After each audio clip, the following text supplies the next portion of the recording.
Hey there, this is your host, and you're watching our channel. And today we'll be looking at the story of one of the greatest NBA players of all time. The mighty warrior from Sudan who fought against rebels and later became a professional basketball player. But that's not all, because he wasn't done when he left the court. He even helped his people back home. That's right, this man was a true hero. Let's get started. Chapter 1. The Ordinary World. When Manute Bol was born, his father had just finished telling stories of the great warrior king of Sudan. He told how the king once held off an entire army single-handedly and protected the villagers by wielding his spear like a magic wand. After hearing the tale, young Manute vowed to become a fierce warrior like the legendary monarch one day. Manute grew up in a small village in Sudan where life was tough but always exciting. With no electricity or running water, people would gather around flickering oil lamps at night to share stories and sing songs, while the stars twinkled above them in the vast darkness of the African sky. Even though there was no formal schooling in the village, many traveled to neighboring towns for religious studies. And it was here that Manute barched his own path to enlightenment. In his free time, he played traditional games with friends, including a favorite called Wusha, which involved throwing a ball into a basket. Little did he know that this pastime would lay the foundation for his future career. But life wasn't all fun and games in the village. While Manute was growing up, the country was torn apart by civil war. Rebel groups clashed, and innocent civilians were caught in the crossfire. Many lost their lives trying to escape the fighting, while others were forced to flee their homes.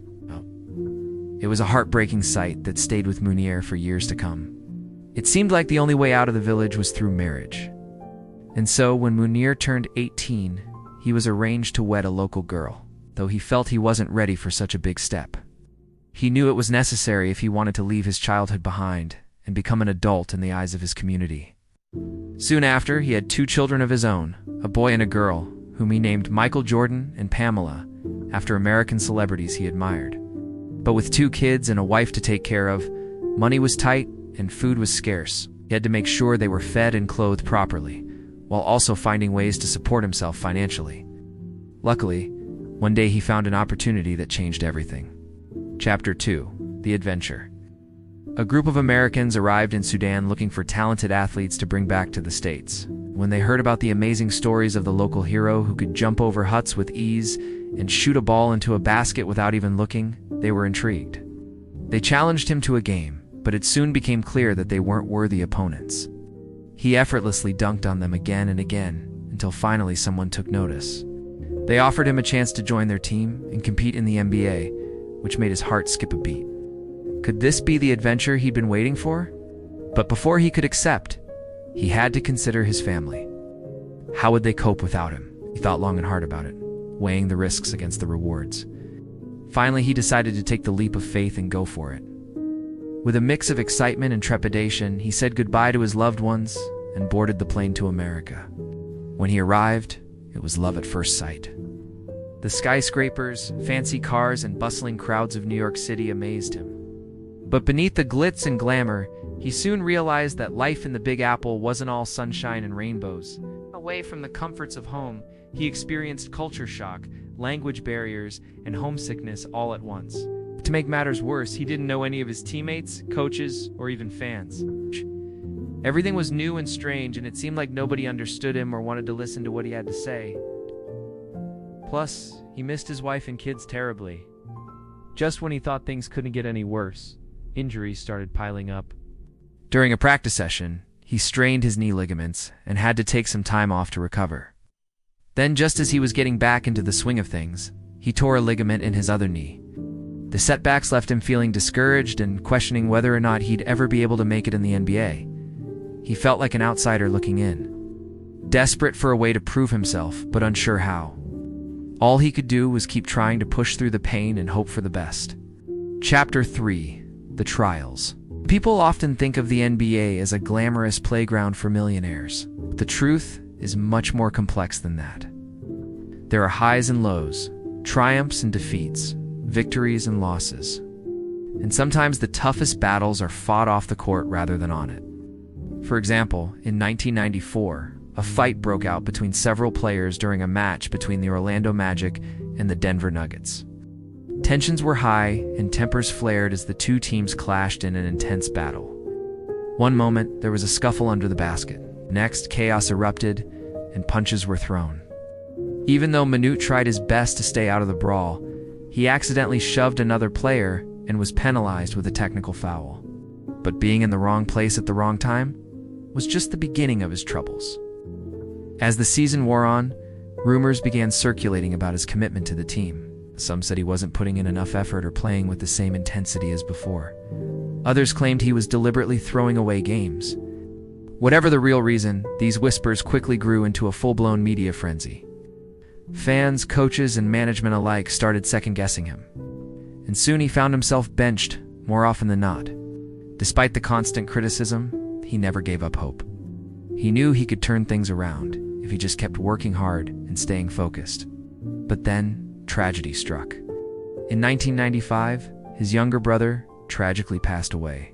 Stricken with grief, he returned to Sudan for the funeral and found himself in the middle of a raging battle between government forces and rebel troops.